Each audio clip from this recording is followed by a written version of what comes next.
चलिए फिनिश्ड आपका कॉन्सेप्ट। ये क्या मेरी वसीयत पे ऑटोग्राफ लेने आया? ये आपकी वसीयत नहीं, ये मेरा फ्रस्ट्रेशन है। ये आप ही का कॉन्सेप्ट है जिसे आपने मुझ पे स्क्रिप्ट लिखवाया। बहुत पुराना है यार। पुराना कहाँ है? नहीं, सफेद है, कड़क है। अरे मैं पेपर के नहीं, आपके कॉन्सेप्ट की बात कर रहा हूँ। कॉन्सेप्ट बहुत पुराना है। पुराना क्या है? कुछ भी नहीं है। कितने सालों से यही चलता आ रहा है। अरे हीरोइन भाग के गले मिलते तो मिलने दे, गाने बजते तो बजने दे। आजकल तो सेंसर की प्रॉब्लम भी नहीं है। देखिए मैं क्या बोल रहा हूँ सर, हम कुछ हटके ट्राई नहीं कर सकते हैं? कुछ अलग, कुछ नया। हटके क्या है? कुछ भी नहीं है। देख, मैं तुझे फिल्में बनाने का फॉर्मूला समझा था। यहां से हम लोग ने हॉलीवुड का रोमांस लिया, अब वहां से जापानीज फिल्म की हम लोगों ने कहानी ली। अब परायों से इतना ले रहे हैं तो अपनों को छोड़ेंगे? कैसे छोड़ेंगे? पकने दे। अब मैं इसमें कॉमेडी डाल रहा हूं।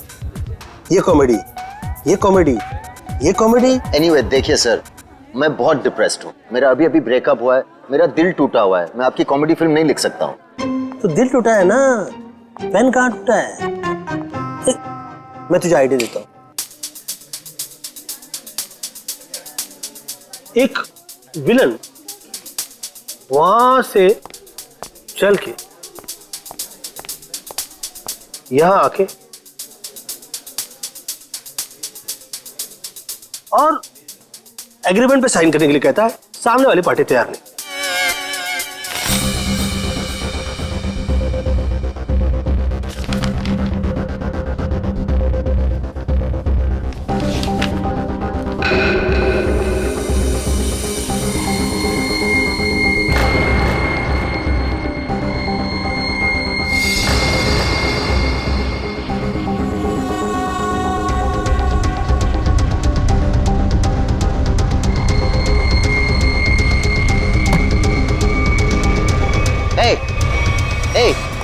क्या डाला तुमने उसके ग्लास में? हाँ, क्या डाला ग्लास में?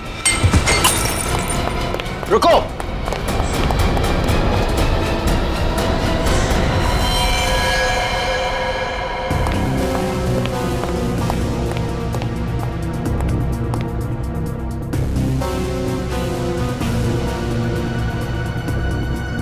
ये तो उस आदमी ने इसे मारा है। मैंने अपने आंखों से देखा। उसने इसके ग्लास में जहर डाला था। तो क्या करे? निकले? ऐसी सिचुएशन में सब एक ही काम करते हैं, सीआईडी को बुलाता है।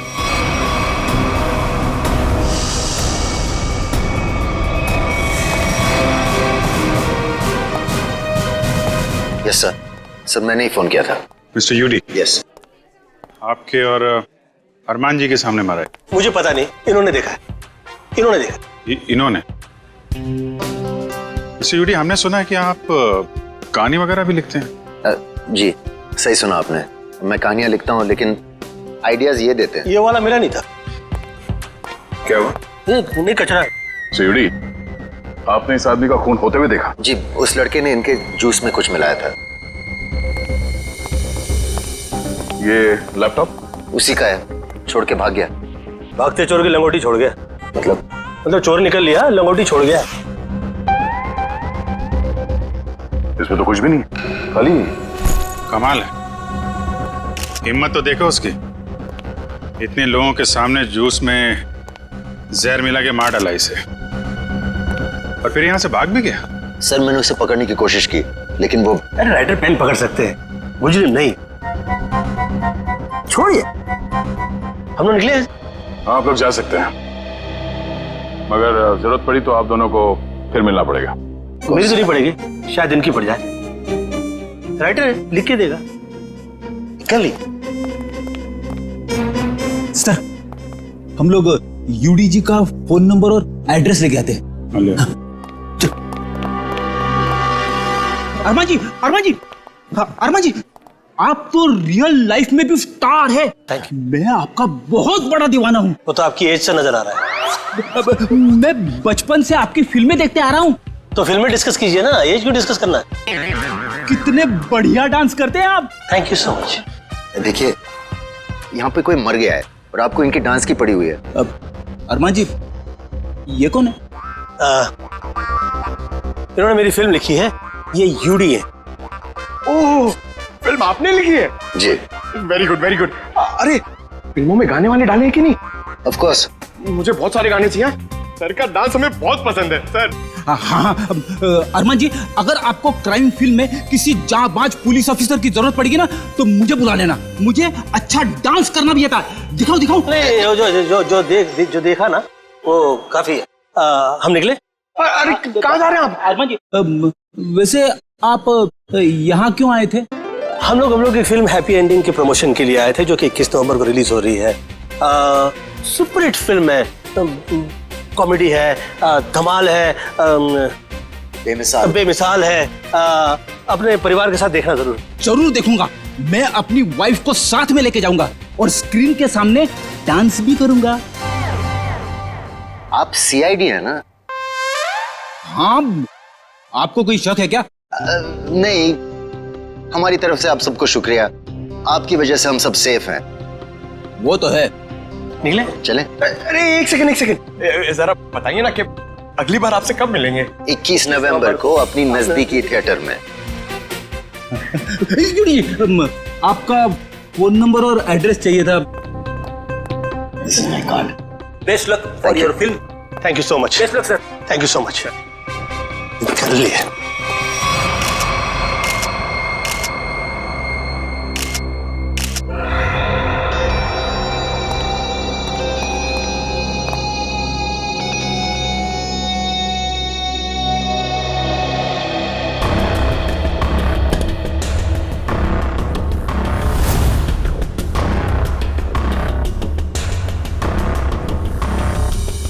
Parking ticket. प्रतीक, ये आदमी यहाँ होटल में ठहरा था या कहीं बाहर से आया? नहीं सर, ये हमारे होटल के गेस्ट नहीं है, कहीं बाहर से आया था। ये जो लड़का भागा है उसका चेहरा तो देखा होगा ना आपने? हाँ सर, देखा है। उसका स्केच बनवाइए जरा। Okay sir. और ये पार्किंग टिकट है, मतलब किसी गाड़ी से आया था। देखो जरा। जी सर। इस पे जो गाड़ी का नंबर लिखा हुआ है ना? जी। देखो गाड़ी कहाँ पे है। जी सर। फ्रीडी, वॉचमैन से पता करो जो आदमी यहाँ से भागा था वो यहाँ से बाहर गया कैसे। Yes sir.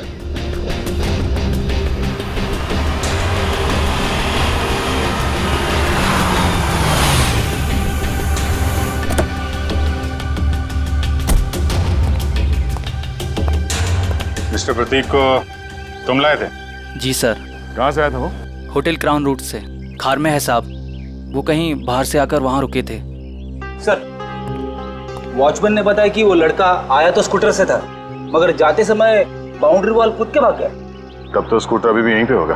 देख, तुम सीसीटीवी फुटेज चेक कर लो, तब तक मैं होटल क्राउन रूट चेक कर लेता हूँ जहाँ पे प्रतीक ठहरा हुआ था। ठीक है। देखिए, हम लोग सीआईडी से आपके ये गेस्ट मिस्टर प्रतीक, इनका किसी ने जहर दे के खून कर दिया है। हे भगवान। मैडम, हमें आपके इस गेस्ट के बारे में वो सारी जानकारी चाहिए जो आप लोगों के पास है। सर, मिस्टर प्रतीक दिल्ली के रहने वाले हैं और यहाँ बिजनेस के सिलसिले में वो हमेशा आते जाते रहते हैं और वो जब भी आते हैं हमारे होटल में रुकते हैं। हमें मिस्टर प्रतीक का कमरा दिखाइए।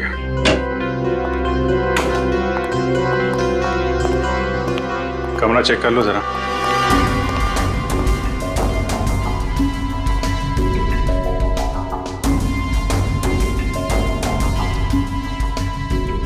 काफी भारी है सर, ऐसा लग रहा है इससे प्रतीक जी पूरे 1 साल का कपड़ा पैक करके आते थे।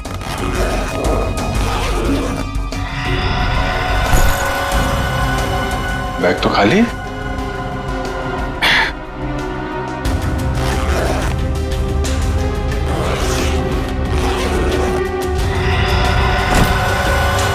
खाली बैग और बैग तो भारी है।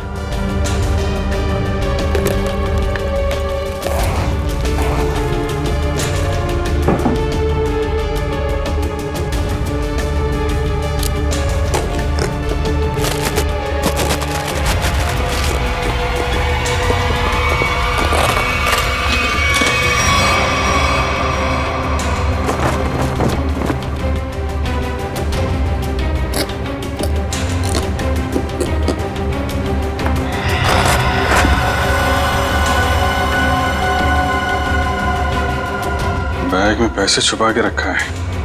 ये प्रतीक आदमी तो गड़बड़ है। कौन कौन आता था इससे मिलने के लिए? एक लड़की इनसे हमेशा मिलने के लिए आती थी और ये दोनों घंटों बैठकर बातें किया करते थे। प्रतीक जीतू से डांटा भी करते थे और वो लड़की कल भी इनसे मिलने के लिए आई थी। कौन है वो लड़की? सर, अवंतिका। अवंतिका?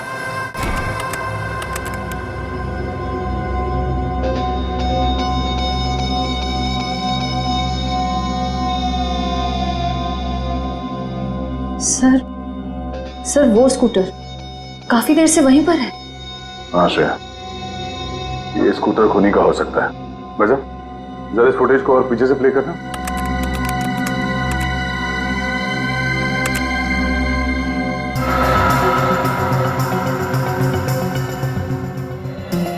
सर, यही वो आदमी। जरा पॉज करो।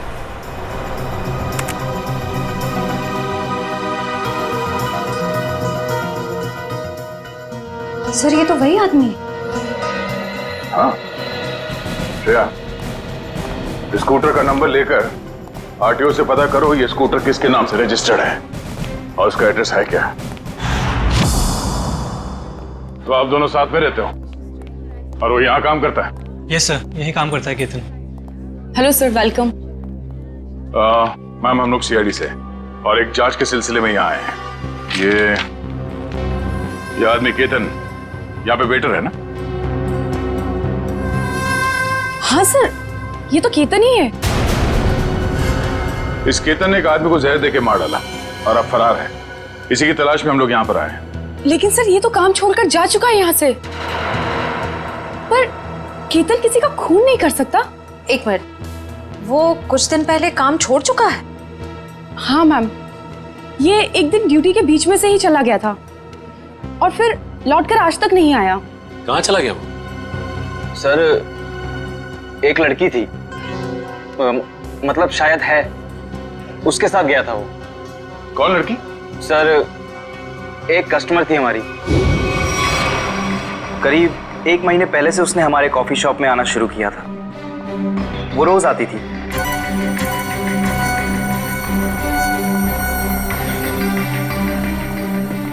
और उस कोने वाली टेबल पर जाकर बैठ जाती थी। उस टेबल पर केतन सर्विस देता था।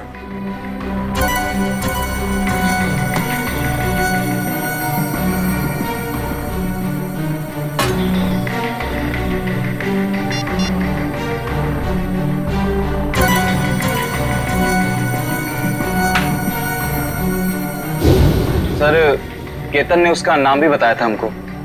क्या नाम बताया था लड़की का? सर, अवंतिका। अवंतिका? श्रेया, यही नाम था ना उस लड़की का भी जो 1-2 दिन पहले प्रतीक से मिली थी? हाँ सर। फिर क्या हुआ? लेकिन अजीब बात यह थी कि वो लड़की एक दिन आदमी से मिलती थी और दूसरे दिन एक औरत से। दोनों से अलग अलग घंटों बातें करती थी, मगर कभी भी दोनों से एक साथ नहीं मिली वो। उन तीनों ने अचानक ही आना बंद कर दिया। अवंतिका की राह देखते देखते केतन निराश हो गया। किसी काम में उसका मन ही नहीं लगता। Ketan, what's wrong with you? तुम्हें हो क्या गया अचानक? तुम ना ही तो पहले की तरह सर्विस देते हो और ना ही ऑर्डर ठीक से लेते हो। और तो और तुम उस टेबल पर लोगों को बैठने से मना क्यों करते हो? Sorry ma'am. देखो, सॉरी वॉरी यहाँ नहीं चलेगा। तुम्हें काम करना है तो ठीक से करो, वरना छुट्टी लो।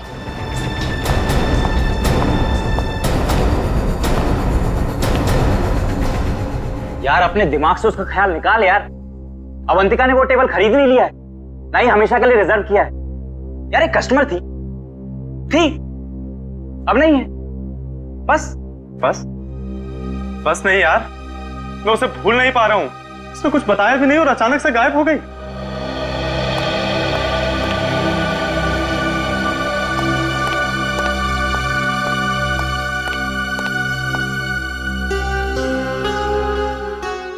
और सर, तभी कैफे के बाहर कोई आया और केतन उसे देख के तुरंत बाहर चला गया।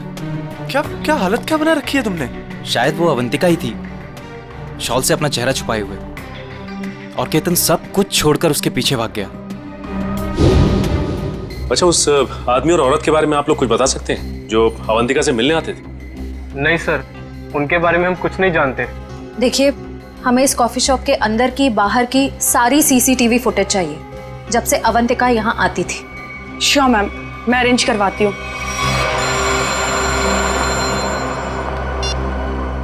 और डॉक्टर साहब, क्या बात कर रहे हैं सर आप? पर ऐसे कैसे हो सकता है? ठीक है सर, मैं एसीपी साहब से बात करता हूं।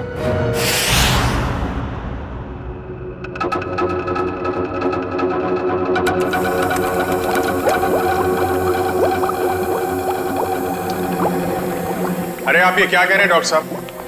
हमारी जांच गलत दिशा में चल रही है। बिल्कुल गलत दिशा में चल रही है। आप लोगों का मानना है कि प्रतीक ने जूस पिया और मर गया। हाँ? वेल, जो देखा गया और जो सुना गया वो पूरा सच नहीं है। प्रतीक ने जो जूस पिया था उसका केमिकल टेस्ट करने के बाद हमें यह पता चला कि उसमें कोई जहर नहीं था, बल्कि एक ड्रग था। ड्रग? हाँ, लेकिन प्रतीक ने जूस पिया और जूस पीते ही मर गया ना वो। यही तो सबसे ज्यादा चौंकाने वाली बात है अभिजीत। इस ड्रग की वजह से किसी इंसान को कुछ वक्त के लिए पैरालिसिस तो हो सकता है, उसे लकवा तो मार सकता है, लेकिन कोई मर नहीं सकता है। तो फिर इसकी मौत हुई कैसे? अभिजीत, प्रतीक का खून प्रतीक के खून नहीं किया है। लो, फिर शुरू हो गए पहली पे पहली। अरे साफ साफ बताइए ना सर। साफ साफ बताता हूं, आओ मेरे साथ आओ। ये देखो, ये प्रतीक की ब्लड सेल्स और ये एक नॉर्मल इंसान के ब्लड सेल्स। दोनों में फर्क है, और फर्क ये है कि प्रतीक को थैलेसीमिया है। थैलेसीमिया जो हीमोग्लोबिन की गड़बड़ी से होता है? बिल्कुल अभिजीत। और ऐसे रोगियों को जिंदगी भर किसी स्वस्थ इंसान के खून की जरूरत पड़ती है, और हाल ही में किए गए ऐसे ही किसी ब्लड ट्रांसफ्यूजन ने प्रतीक की जान दी। ओह, तो मतलब हाल ही में जो प्रतीक को खून दिया गया था उस खून में गड़बड़ी थी। बिल्कुल, और इस खून में टॉक्सिन्स मिलाए गए थे। मतलब इस खून को जानबूझकर जहरीला बनाया गया था, जिससे इसकी मौत हो गई। प्रतीक के मरने की शुरुआत तो कुछ दिन पहले ही हो चुकी थी। केतन उसके जूस में कुछ डालता या नहीं डालता, इसकी मौत तो पक्की थी। सर, इसका मतलब खूनी केतन नहीं, कोई और है। हाँ, लेकिन केतन ने भी तो इसे पैरालाइज करने की कोशिश की थी। अब ये कौन है जिसने इसकी बीमारी का फायदा उठाया और इसकी जान ले ली? एक आदमी और दो दुश्मन। हाँ जी, मुझे 1 महीने के सारे कॉल रिकॉर्ड डिटेल्स चाहिए, और खास करके 24 घंटे के।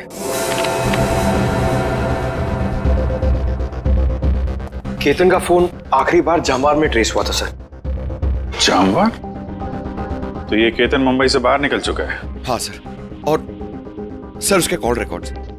सर ये देखिए, सबसे पहले उसने अपने कॉफी शॉप वाले दोस्त ऋषभ को फोन किया, उसके बाद अवंतिका को, मगर अवंतिका का फोन ऑफ आ रहा था। और फिर सर उसने महाराष्ट्र के जामवार में किसी मनन को फोन किया। मनन?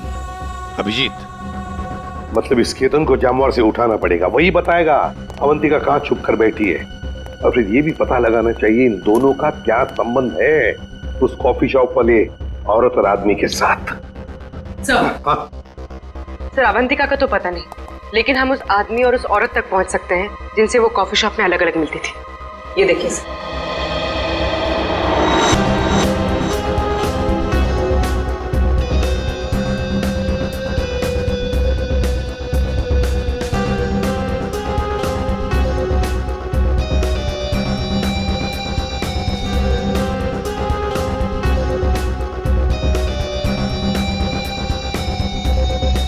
ये लोग तो काफी अमीर दिखते हैं सर, फिर भी यहाँ आने के लिए अपनी कार की बजाय टैक्सी का इस्तेमाल किया है। वही तो अभिजीत, ये टैक्सी के नंबर प्लेट से उनके ड्राइवर्स का पता चल जाएगा, और ये ड्राइवर्स हमें बताएंगे इस अमीर आदमी और औरत के बारे में। क्या गलती की साहब, मुझे क्यों बुलाया है? देखो, तुम लोगों से कोई गलती वलती नहीं हुई, कोई भी गलती नहीं हुई, बस हम सिर्फ कुछ जानना चाहते हैं। ये देखो, ये औरत और ये आदमी क्या इन लोगों को तुमने कभी देखा है? तुम जानते हो इन्हें? ये दोनों भी पिछले महीने कुछ दिनों तक ग्रैंड मोटर्स होटल में आते जाते रहते थे। ये आदमी, इसे तो मैं जानता हूँ। ये तो एक बार मेरे टैक्सी में बैठा था। कौन है ये? कहां से बैठा था तुम्हारे टैक्सी में?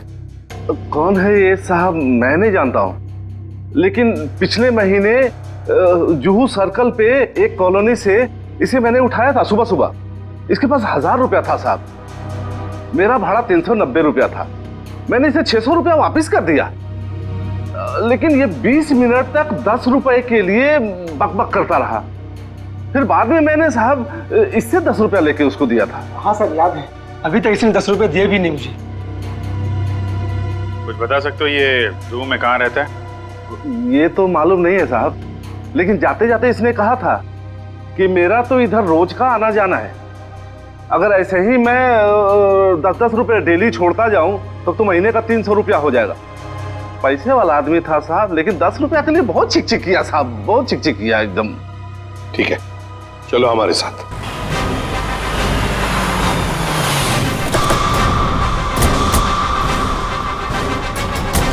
कहाँ पे? हाँ जी सर, यहीं से मैंने उठाया था उसको और होटल से लाने के बाद यहीं पर छोड़ा भी था मैंने उसे। यहाँ पे? जी। यहीं आसपास कहीं रहता होगा। आसपास चेक करो, पूछो लोगों से।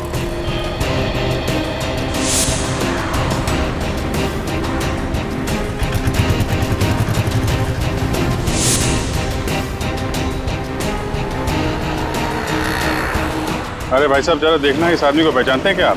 अरे साहब, अभी हमें 5 गाड़ियां और धोना है, मेरे पास बिल्कुल टाइम नहीं है। अरे यार, थोड़ा टाइम निकालो ना काम से, लोगों की मदद भी क्या करो भाई। ठीक है साहब, लाइए दिखाइए फोटो। ये देख। अरे ये तो अपने निरंजन साहब हैं। निरंजन साहब? हाँ साहब, ये यहीं तो रहते हैं, वो सामने वाले दूसरे बंगले में, बंगला नंबर 707। और हाँ साहब, इनकी तीनों गाड़ियां रोजाना मैं ही धोता हूँ।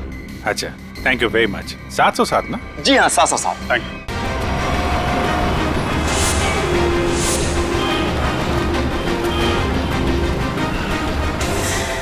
मेरे पति देव मुझे बीच मांझधार में छोड़ के चले गए। आखिरी बार भी उनको देखना मेरे नसीब में नहीं रहा।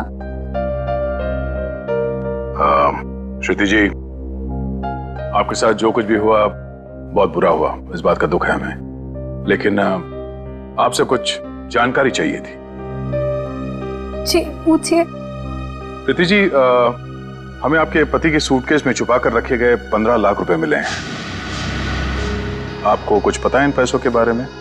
उन्होंने ये पैसे क्यों छुपा के रखे हैं? मुझे कुछ नहीं पता।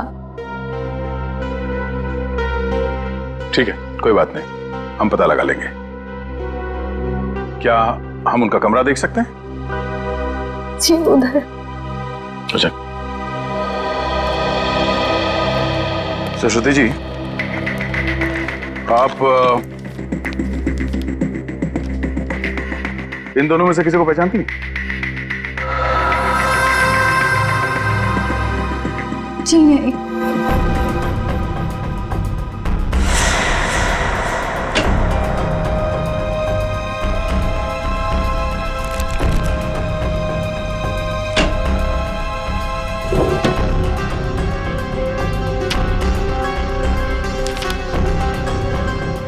ये प्रतीक ऐसा क्या काम करता था कि अलग अलग अकाउंट से इतने सारे पैसे आए यहाँ पे?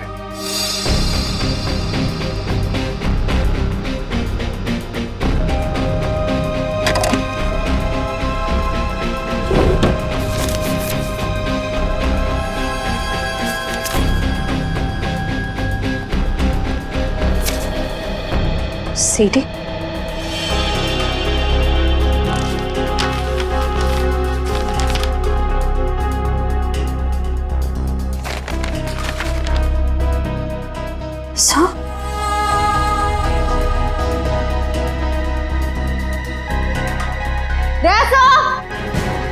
आश्रय, ये देखिए,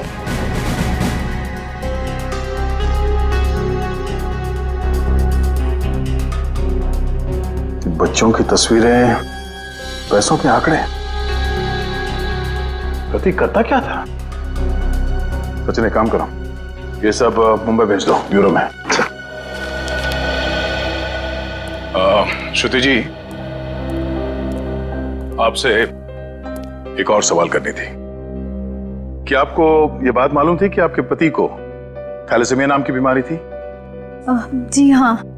और इस बीमारी के पेशेंट को कुछ दिनों में अपना खून बदलना पड़ता है। तो आखिरी बार आपके पति ने कौन से हॉस्पिटल में अपना खून बदला था? यही दिल्ली में सिटी हॉस्पिटल। ओह, सिटी हॉस्पिटल। मिस्टर निरंजन, आप ये पूछें कि हम लोग कौन हैं और यहाँ किस लिए आए हैं, तो आपको बता दें कि हम लोग सीआईडी से हैं और आपसे कुछ पूछताछ करने आए हैं। सीआईडी? लेकिन मुझसे क्या जाना है आपको? कौन है निरंजन? विशाखा, ये लोग सीआईडी से हैं और लगता है हमारे बारे में काफी कुछ जानते हैं। जी हाँ, और अब ये जानना चाहते हैं कि ग्रैंड मोटर्स के कॉफी शॉप में आप दोनों अवंतिका से मिलने अलग अलग जाते थे और यहाँ एक साथ दिख रहे हैं, क्या मजा है? माफ कीजिएगा सर, लेकिन हम बाहर किसी से अलग अलग मिल लिए तो उसमें ऐसा कौन सा पहाड़ टूट गया कि सीआईडी हमारे घर तक पहुंच गई? किसी से नहीं, अवंतिका से। हमें शक है कि दिल्ली के एक बिजनेसमैन मिस्टर प्रतीक के खून में उसका हाथ है। नहीं नहीं, अवंतिका कभी ऐसा नहीं कर सकती। बहुत विश्वास है आपको अवंतिका पे? आखिर वो हमारी बेटी है। आप दोनों पति पत्नी हैं? जी, वो दरअसल मेरी और निरंजन की अनबन होने के बाद हम दोनों अलग रहने लगे थे, तो अवंतिका हमें साथ लाने के लिए ही कॉफी शॉप में लेके आती थी। अभी कहाँ है अवंतिका? जी, वो घर पर ही है, लेकिन आप लोगों की कुछ मदद नहीं कर सकती। हमें अवंतिका से मिलना है। आइए।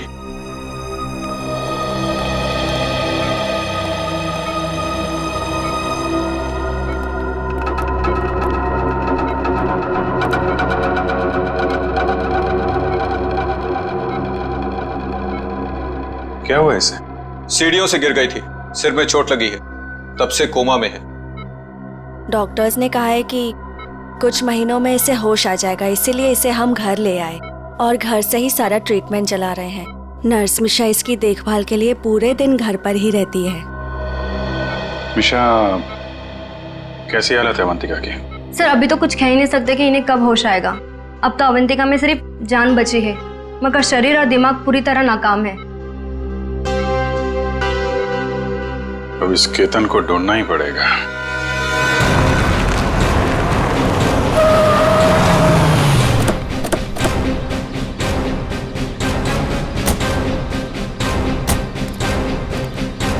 सुनिए जी, ये मनन कहाँ पे? वो वहां पे।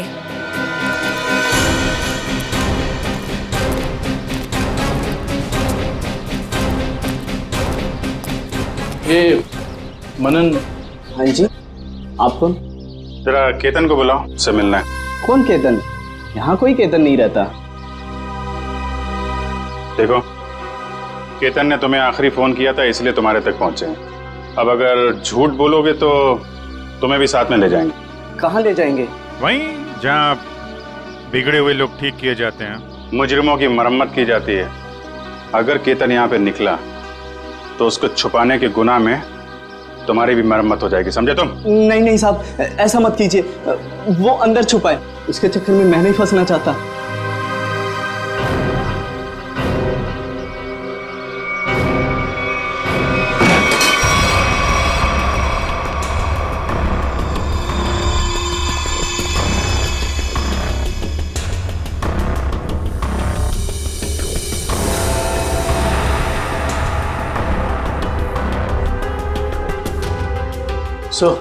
यहाँ तो सब बंद है, यहाँ से भागना तो नामुमकिन है।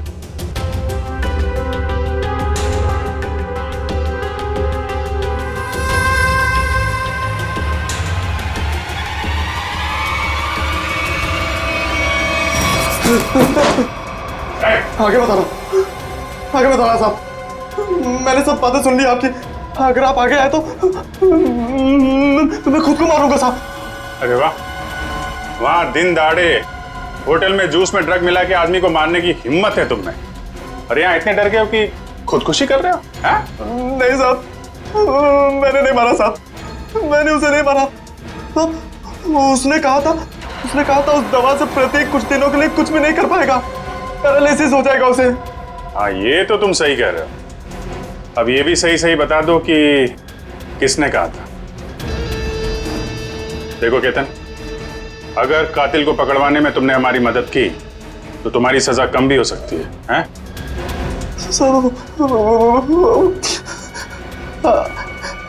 अवंतिका ने कहा था साहब। ठीक है, पहले अपना ये चाकू दो। लाओ चाकू दो। आजा। कुछ नहीं होगा तुम्हें। चाकू दो। आजा। लाओ लो। अब आजा। आ जाओ।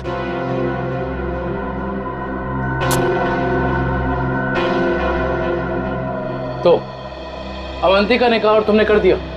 एक लड़की के प्यार में इतने अंधे हो गए थे? साहब, अवंतिका को बहुत बुरी तरह मारा था प्रतीक ने।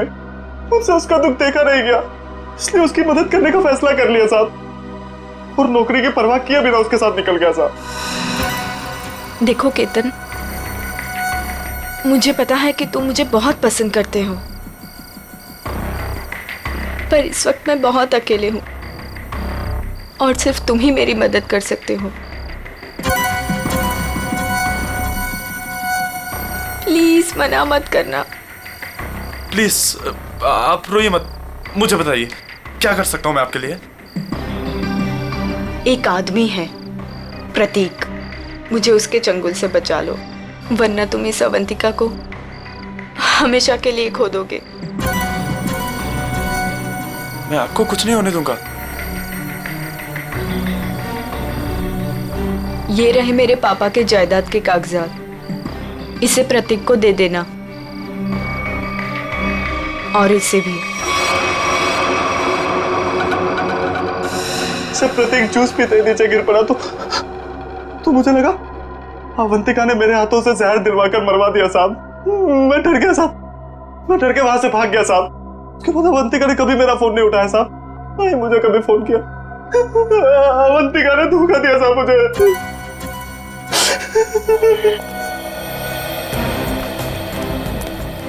सर, ये प्रतीक आखिर अवंतिका से चाहता क्या था? ये तो तय है कि दोनों के संबंध ठीक नहीं थे, लेकिन असली कहानी क्या है ये तो अवंतिका के होश में आने के बाद ही पता चलेगा।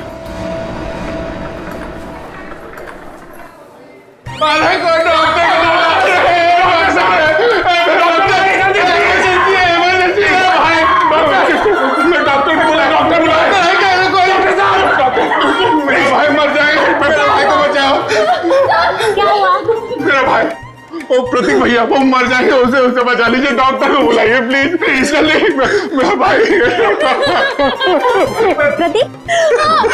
प्रतीक भैया देखिए, वो इस हॉस्पिटल में ब्लड ट्रांसफ्यूजन के लिए आते थे, उन्हें थैलेसीमिया की बीमारी है।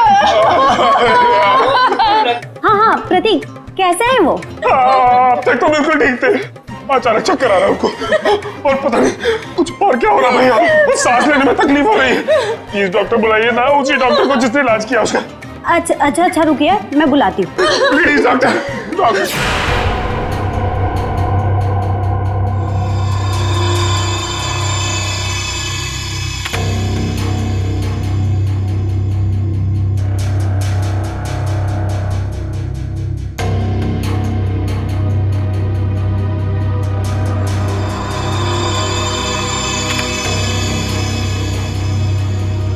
प्रतीक ने इन बच्चों की फोटो काफी संभाल के रखी थी।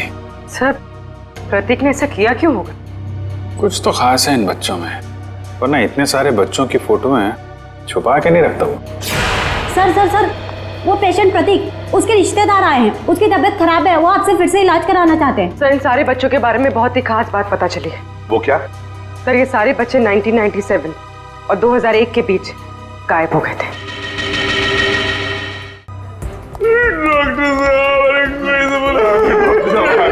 जी, कहाँ है प्रतीक? मैंने उसका इलाज किया था। अरे डॉक्टर साहब, आपने मेरे भैया प्रतीक का ब्लड ट्रांसफ्यूजन किया था? जी। अरे डॉक्टर साहब, मरीज है कहाँ? तो तूने मारा प्रतीक को, हाँ?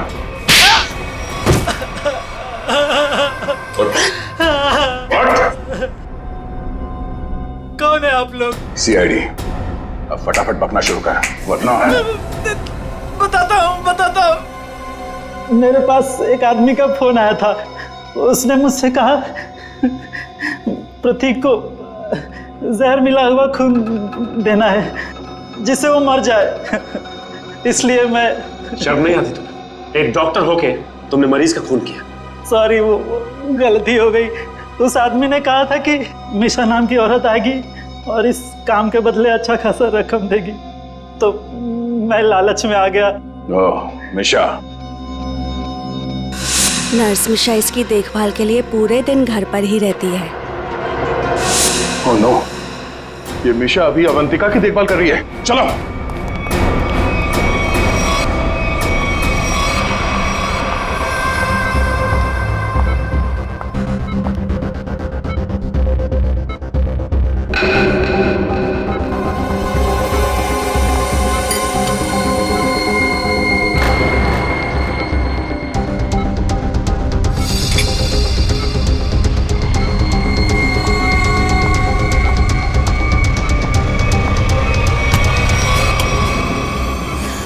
तो ये है तुम्हारा असली रूप। एक ऐसी लड़की को मारना चाहती हो जो बेचारी कोमा में है। ये क्या कह रहे हैं आप?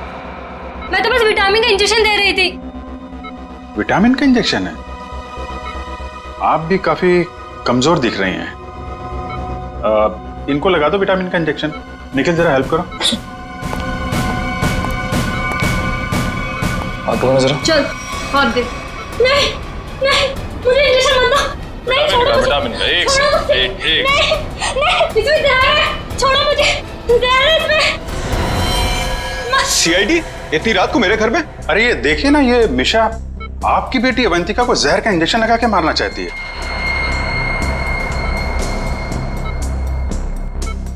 आपकी बेटी अवंतिका आपकी बेटी?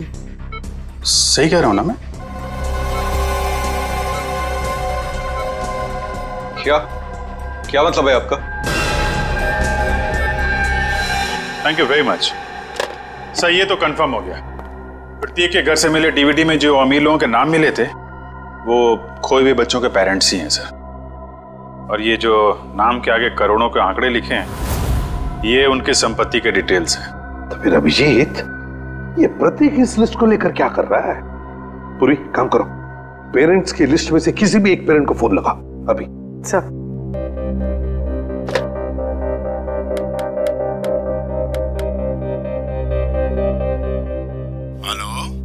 Hello mister Kumar. हाँ जी, मैं सीआईडी से बोल रही हूँ। हमें आपसे कुछ बात करनी है। सीआईडी से? कहिए, क्या बात करनी है आपको?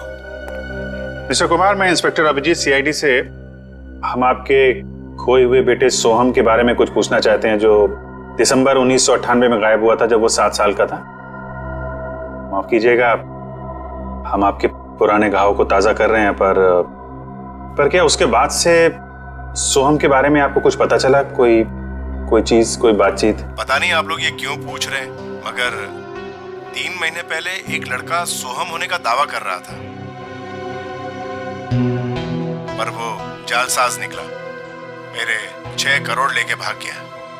My God. मिस्टर कुमार, आप परेशान मत होइए, हम इसकी जांच करेंगे और आपसे जल्दी कांटेक्ट करेंगे।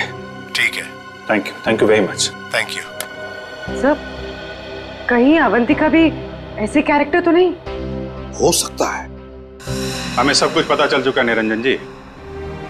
जिन अमीर परिवारों के बच्चे बचपन में खो जाते थे, ये प्रतीक अपने आदमी वहां भेजता था उनके खोए हुए बच्चे बना के, ताकि पैसे कमा सके।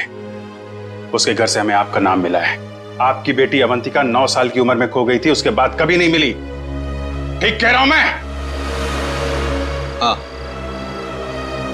हाँ, मुझे शुरू से मालूम था कि ये लड़की मेरी अवंतिका नहीं बल्कि रीता है, लेकिन इसे झुटलाने का कोई सबूत नहीं मिल रहा था मुझे। एक दिन मैंने इसका पीछा किया। जब सच्चाई सामने आई तो मेरे पैरों तले से जमीन खिसक गई।